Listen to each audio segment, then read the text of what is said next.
আমি মনে করি গ্রামের জীবন থেকে শহরের জীবন অনেক বেশি ভালো। একটা জিনিস খেয়াল করে দেখলাম, এখানকার মানুষের মনে অনেক বেশি কুসংস্কার। এরা নিজেদের জীবনের চাইতে অন্যের জীবনে কি ঘটতে চলেছে সেটা নিয়ে অনেক বেশি মাথা ব্যথা। গ্রাম হয়তো বা আপনাকে সুন্দর একটা পরিবেশ উপহার দিবে, কিন্তু আপনাকে কখনো মানসিক শান্তিটা দিবে না।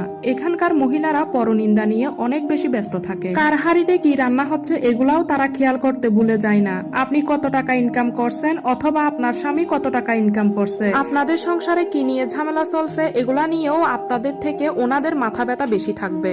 একটা জিনিস খেয়াল করলে দেখবেন, যারা ঢাকা শহরে থাকে তারা কিন্তু কে কত টাকা ইনকাম করছে, কার স্বামী কি করছে, এত কিছু নিয়ে কেউ মাথা ঘামায় না। কারণ শহরের মানুষের এতটাও সময় নাই যে অন্যকে নিয়ে ভাববে। কোথায় যেন একটা পড়েছিলাম, সামর্থ্য থাকলে কখনোই গ্রামে থাকা উচিত না। গ্রামে 100 বিঘা জমির মালিক হওয়ার চেয়ে শহরে বাসা ভাড়া থাকা অনেক ভালো, অনেক সম্মানের আর অনেক আরামদায়ক। গ্রামে বেশিরভাগ মানুষ এতটা টক্সিক যে তারা তাদের ব্যক্তিগত জীবনের থেকে আপনার জীবন নিয়ে অনেক বেশি চিন্তিত।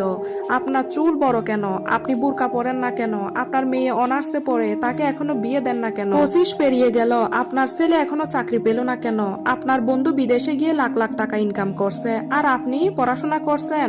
এসব আজগবি বিষয় নিয়ে তাদের অনেক বেশি টেনশন। মাঝে মাঝে দেখবেন আপনার পরিবারও এসব বিষয় নিয়ে চিন্তিত না, কিন্তু গ্রামের অন্যান্য মানুষরা এসব নিয়ে অনেক বেশি চিন্তিত। আর একটা সবচেয়ে বড় পাঠ কি জানেন, এমন কোনো বাড়ি খুঁজে পাবেন না যেখানে জায়গা জমি নিয়ে কোনো বিরোধিতা নেই। এক ফ্যামিলির সাথে আরেক ফ্যামিলির, এই ফ্যামিলির সাথে ওই ফ্যামিলির কোনো না কোনো ভাবে ঝগড়া লেগেই আছে। 1 ইঞ্চি জায়গা হলেও সেটা নিয়ে তাদের মাঝে মাথা পাটাপাটি হয়, অশ্লীল ভাষায় গালাগালি হয়, মামলা মোকদ্দমা তো চলতেই থাকে। আবার এমনও কিছু মানুষ আছে গোপনে গোপনে পেঁচ লাগিয়ে ঝগড়া বিবাদ বাড়িয়ে দেয়। কাউকে পছন্দ না হলে তার নামে জায়গায় জায়গায় বদনাম লুটিয়ে দেয়। আর এসবের মধ্যে সবচেয়ে বিরক্তিকর পাঠ হচ্ছে গ্রামের চায়ের দোকানগুলো। প্রতিটা চায়ের দোকানে চায়ের কাপে চুমুক করতে অন্য আরেকজনের গীবত দিয়ে শুরু হয়, যেখানে একজনের বউয়ের বাচ্চা হওয়া থেকে শুরু করে রাজনীতি, কূটনীতি, অর্থনীতি, খেলাধুলা কোনো গবেষণায় বাদ যায় না এই গবেষণা কেন্দ্র থেকে। আর এই চায়ের দোকানের এই গবেষণাগুলোর অধিকাংশই হচ্ছে কিনা গুজব।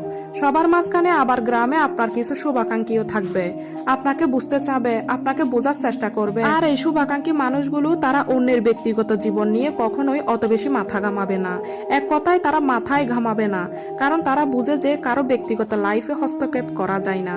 যারা বুঝে না তারাই কিন্তু ঠিকই অন্যকে নিয়ে সমালোচনা করে। আমি আবার বলবো যে সবাই এক এরকমটা না, কিন্তু এমন অনেক ভালো মানুষ আছে যারা কখনোই অন্যকে নিয়ে গবেষণা করে না। আবার এরকমও বেশিরভাগ খারাপ মানুষ আছে যারা এসব না করে থাকতেও পারে না।